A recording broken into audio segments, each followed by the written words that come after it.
Ho, ho, ho! Welcome to this special Christmas edition of the Hazard Class podcast. Like always, this is the place where I get to ask my stupid questions to some of the smartest people in and around the world of emergency response. My guest this week is an American politician. He's a monk and a child welfare advocate who's received the International Peace Prize presented by the Santa Claus Peace Council for his work in child welfare advocacy. He has served as the special assistant to the Deputy Police Commissioner of New York City. He was a founding member of the Terrorism Research and Communications Center, which is an academic collective researching the formation and foundations of terrorist groups. That position led him to be appointed to FEMA's National Defense Executive Reserve. He then went on to serve as the Chief of Safety and Security in the U.S. Virgin Islands Territory Port, where he oversaw 2 international airports and 4 marine ports. He then moved to North Pole, Alaska. He was elected to the North Pole City Council in 2015 and subsequently re-elected in 2019. This person seems to have lived 1,000 lifetimes. Everything I learned about him is just more interesting than the last thing. And we haven't even covered the most interesting thing yet. My guest this week, Santa Claus. It really is. It's Santa Claus. I'm very, very excited to go. Let's do it.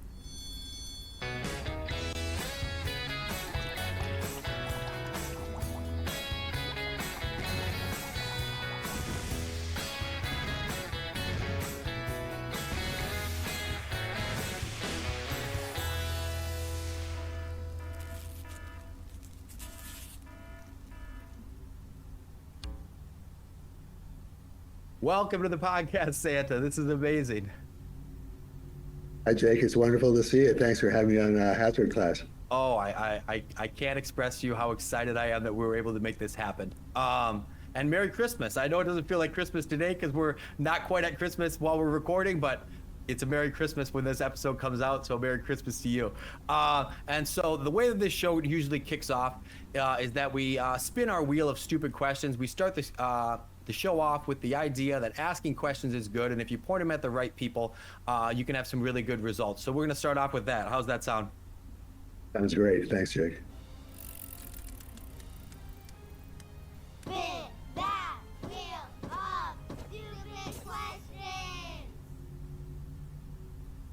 All right. So in the Christmas spirit, I've foregone the wheel, and we've went with a Christmas stocking filled with stupid questions. And this is my actual Christmas stocking, Batman, because despite being 32, I'm still a child, and that's okay. All right. Okay, Santa, here's the stupid question. Which type of gift wrapping is best? Is it wrapping paper, gift bags, newspaper, or no wrapping paper at all? It seems to be no wrapping paper is pretty popular with Santa Claus in my house. What's your thought, Santa? I would agree with you. No wrapping required. No wrapping paper. How about this one? I have a secondary one, and this was the one that didn't come up, but are gift cards a suitable Christmas present, or is this the lazy way out? I wouldn't recommend gift cards myself. All right, you heard it from Santa himself. Gift cards are out this holiday season. Let's go gifts from the heart. Should I give you the famous Christmas blessing, which goes right to what your question was? I love it. May you and your listeners and viewers enjoy lifetimes filled with happiness, peace, good health, prosperity, and most of all, love, the greatest gift. I love it. Beautiful. Wow. Straight from Santa, you heard it here. So I really want to get into this story. You seem to have lived 1,000 lifetimes. I don't know how one human being can pack so many experiences in one life. So let's go back all the way to the beginning and tell me this, what's the Santa Claus origin story? Where do we start? How do we get here? Well, my particular origin story started at Lake Tahoe. I had grown out my beard in 2004, and a lot of people said, oh, you ought to do the Santa thing. So I did that winter and volunteered for a lot of nonprofits and the governor. That winter, after I got through with all that, around February time, I was walking to the post office, as monks tend to do. I was praying, what do I do with this gift? How can I use this to help the greatest number of children? So I thought about it. I was praying and cold outside, walking on the snow and ice to the post office. And right after I finished my prayer, sort of white nondescript car came up the road towards me. and its driver's window was open. So I kind of paid attention, but I couldn't see who was in this. And right as it went by, right after my prayer, this male voice sounded like he was early 20s, shouted out, "Santa, I love you," Wow. at the end of the prayer. So I took that as a sign, called up the county clerk. I go about changing my. Wow. That's how that. So, But so the real the origin of so the origin of you changing your name to Santa Claus was a prayer on a sidewalk, a moment where you felt like you that prayer was answered, and a decision that fast. Wow. And as far as the origin story for Santa Claus, most people don't realize where the name comes from. A long time ago, the Dutch have an expression for St. Nicholas. St. Nicholas is Santa Claus. And when the Dutch settled New Amsterdam, which is now New York City, they brought the tradition of the Feast of St. Nicholas with them, usually celebrated on December 6th. And they didn't have many resources to work with, neither did anybody else at that time. They decided, well, St. Nicholas is a gift giver, children. The Magi are gift givers to baby Jesus. So why don't we take our December 6th celebration and combine it with Christmas? So that's how Sinterklaas or Santa Claus became associated with. And that's different from the other tradition, which is a German tradition, Christkindl, which became Christkringle. Christkindl is Christ child. When people are saying, "Oh, I'm Christkringle," no, they're two entirely different traditions, and people kind of conflate the two. So it's been kind of interesting through the years. I kind of looked into it. So when you called this county clerk to ask about changing your name, was there any like legal pushback or like struggles with them being like, you can't do that, or was it like whatever you read in the paper is your name? How does that work? Well, the county clerk forwarded the paperwork to a judge. That judge happened to have just been appointed by the governor. So he called the governor, excuse me, and the governor said, "Oh yeah, that's the guy that did some volunteer stuff for us. Go ahead and do it." And I had to publish my request for a name change to give people an opportunity to contest it, and nobody contested it. So next call I got, like a month or so later, was from the county clerk saying, "Santa, come down, pick up your paperwork." But the funny part was I was working for FEMA as a disaster general, responding to disasters all over the United States. And so I had my federal ID, my ID, and of course a passport and driver's license, etc. So the first time I had to fly to one of the disasters, going through the Transportation Security Administration, which is pretty close to after the World Trade Center, people were getting screened pretty heavily, TSA. So I got pulled aside for extra screening. And they sort of looked at all my IDs, but they thought it was a trick. So they called the federal security director for that airport, who came down from wherever his office was, looked at my IDs, made a couple of telephone calls, and said, "Well, Santa, you're good to go." And fortunately for me, that person did a system-wide email throughout TSA Santa Claus has the correct ID, just ask him if he presents it. So that was my first big challenge to the name. And once in a while online, if I'm ordering something, for clothing or whatever, people just think it's a joke. They'll say, "Well, what's your real name?" Well, that's it. Well, we'll just put the charge through. If it goes through, you made a sale. If it doesn't, just hang up the phone. Yeah. No problem. My goodness. So has your trouble with the TSA subsided, or is it still It picked up a little bit after 10 years because a lot of people fell off the system. They retired, whatever. Yeah. So now I still have my little passport with me just in case. Oh my goodness, what an interesting thing. And so I want to go back a little bit before. I know you touched on your work with FEMA. So let's go back to like even before Santa Claus was born. You got into working with the NYPD and later into FEMA and things like that. Tell me that kind of story. How we did that. Well, I was an undergraduate student at New York University. It was their first film and television program. Who was the head of me is Marty Scorsese, who you probably heard of. year. So it was a brand new program for them. They didn't have enough courses. So we were allowed to do 1/3 of our entire undergraduate education as independent study. So they had us out with these Sony quarter-pack video recorders, very cumbersome equipment. They had to carry lights, et cetera, with you, and this huge reel-to-reel tape recorder thing.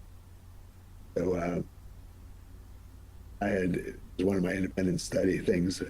I got tagged along with the police department, the emergency services district, which responded to people under subway trains or jumping off a building. They were the ones who responded to this particular video I did as an undergraduate, which is black and white, reel-to-reel video, was shown on PBS through Boston, New York City, and some other places. So City of New York experienced its first job freeze after that. And they said, oh, we still want to start this video unit. We don't have any positions open. So they did a little research and found me. And they also had this position that had never been filled in the police department. And the full title was Special Assistant, the Deputy Commissioner, Administration of the Police Department of the State of New York. A long time. Yeah. Usually abbreviated Assistant Deputy Commissioner. So I was only 23 at the time. Oh my goodness. So here I am, number like 9 in the police department. Wearing my leather pants, work shirts and stuff, carrying all this video equipment around. And they said, well, let's get this guy to start the first video unit in the United States for law enforcement agency. So as a kid, I got brought in and had all these older people working around me, but the only 2 supervisors I had were the Deputy Commissioner Administration and the Police Commissioner. I pretty much had free reign to do what I wanted to do. So we set up the first video unit of the department. It was used for training, surveillance, some other stuff. So then how do you go from how do you go from doing video for the NYPD to then these positions with FEMA and managing the port in the Virgin Islands? Like, there's obviously a career trajectory that happened here. That's like, where does that skill set come from? Is that just experience of being around it, or how did that happen? Well, I was brought in to talk about something that will resonate with you about emergency management. Yeah. Because I got to see it firsthand with the Emergency Services District. Also, hired as a consultant, and some of the stuff I did was counterterrorism related. I was director of the Terrorism Research and Communication Center for 8 years. And we used to do scenarios, what would happen if? A lot of it was all emergency related stuff. Yeah. So when I interviewed for some of these other positions, I sort of brought those things to light, and people thought it was interesting. So I gave me a little bit of edge over the other people. My goodness. My goodness. It's a little bit different way of doing stuff. Finished the master's degree, did all the work for a doctorate, accepted dissertation in educational communication and technology. A little different career path that one might expect. And now that I'm 77, I kind of look back on it. When younger people ask me, what should I be doing? I'm not doing this, I'm not doing that. And well, don't worry about it. Just do stuff you're interested in and stuff you love. I mean, we all hear that, but to make a decision to do that, not be afraid of being turned down, fired, or whatever, and just sort of concentrate on stuff that you might have a gift for. In my case, part of that was the clergy stuff. I have a gift for sort of calming things in emergency situations, sort of combined all those. At what point did you become a monk? Like, and what does the process of being a monk even entail? Well, having seen all the stuff in law enforcement, especially at the federal level, I sort of was drawn to alternatives, and alternatives manifested itself for me as clergy. Went to seminary and was an emergency response chaplain for a while. Nationally? Nationally, or were you in certain areas? A county, local, and associations, things like that. Okay, yeah. So was interested in this order, the Order of the Anam, and Anam means soul friend in the Irish language. And I looked into it, and I also already been ordained church and went to another church, ordained, et cetera. So there was a little bit of process there, but sort of balanced what I had been doing, safety agencies. It gave me a balance. So when people talk about, ooh, I'm conflicted about what, say, well, just try and achieve balance. We can do it. You've done it. You just kind of do it as you kind of go along. So then now, you go through your experiences with the federal government, you become a monk. and then you decide to move to Alaska.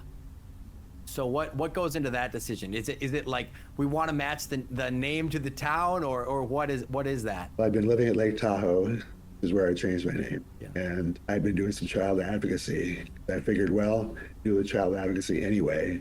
I figured, well, if I wanted to get legislators' attention, better to do it than as Santa Claus. But hey, this is Santa Claus from Lake Tahoe. Doesn't sound quite as impactful as this is Santa Claus from North Pole, Alaska. Yeah. I do call up federal, state, local legislators throughout the country. So I'll call up the legislator who might be stonewalling a conversation with them. And I'm one of the calls they'll take just because it's unusual. They get 30, 40 calls that people have stuff. So the call they remember, as ridiculous as it sounds, is the one from Santa Claus. It doesn't always work, but at least I almost always get through. Yeah. Also went on Santa's Bless the Children tour, every state, talking with legislators. So when you move up to Alaska, I was reading kind of your biography. You were able to help pass something called Aaron's Law. Can you talk to me about Aaron's Law? Breeze Law. There are all this stuff that I have to do. Well, one had to do with dating and defense stuff and legal things that women especially could use to protect themselves. And their legislation just has to do with child health, safety, and welfare, what do anything from environment to education, Medicare, Medicaid, whatever, just a broad variety of things. Yeah. But So you'll hear names like Aaron's Law or Breeze Law, things like that. There's some more familiar. So when you first ran for city council in North Pole, you won via write-in. Tell me was there an underground movement, or how does that happen? There was an underground movement. I think my name helped, and a lot of people knew me here because I hit the ground running as the senior ranger of the Chino Lake Recreation Area, which is right next to North Pole. And a lot of people got to know me during the summer. They said, "Oh, you had to run for city council." By then, I knew enough people that figured, well, I'll just give it a try. I didn't get that many votes, but it was enough. Yeah. As a write-in. Name's easy to remember for write-in. Yeah, no kidding. How just for sake of reference, how big of a town is North Pole, Alaska? We only had, when I moved here, it was about 2,200. Now it's about 2,700. Okay. It's near some military bases, so there's an influx of military recently. Man, I just have so many questions. I don't know where to start. So now you're working on the city council. At one point, you go to run for federal office, right? With there was a shortened representative term. Is that right? One of the fellows who had been in office for about 40 years, Don Young, your U.S. representative up here. So it was sort of an institution up here. Very nice guy. I met him. We had different political views. We got along just fine. And one of the things we agreed about was marijuana. So he wanted to get something passed. Billy and I met. I agreed to help with it. When he passed away unexpectedly, he had 5 months left on term, and it was a 2-year term. I wasn't spending 2 years in Washington D.C. doing that. So I just wanted to run for the 5-month term, sort of a reset. I figured, well, I'd do the 5 months. And so anyway, I ran. A lot of people on social media started making their own signs and doing all sorts of stuff to support my campaign without me even knowing that they were doing it unless I see it on social media. Here I was running up here and garnered support to come in number 6 out of 48, came in number 6. And then 2 people dropped out because they didn't get enough votes that they wanted, which would have put me on the ballot. Oh. The top 4 get on the ballot. Oh man. I think I probably would have done. Yeah. As it turned out, an indigenous person up here, Mary, ended up winning. So what does Santa do to spend his day? What are you doing up in North Pole, Alaska? Right? You go from the metropolitan and New York to Lake Tahoe. Now you're up in North Pole, Alaska. How do you spend your days? Get up. Everybody else does. Do my normal stuff at home and get on the computer, get on the phone, calling legislators, look at the news, whatever happens, and certain things will get my attention, and that's what I tend to concentrate on. I have a few longtime friends and stay in touch with them. Got family all over the United States. Pretty much keeps me busy with the city council. If I'm mayor pro tem, I find it interesting when someone, really dedicates their life to helping others. And I think that generally these people have a pretty profound why.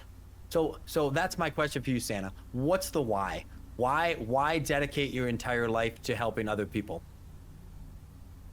Good question. When I was a child, I was rotund. I was called Husky back. That was the pleasant name that people used to use. I bullied a lot, and I sort of started to side with people who were having a tough time. And when I was either in school or later in the public safety arena, or even the clergy, I was always drawn to people who were having a tough time.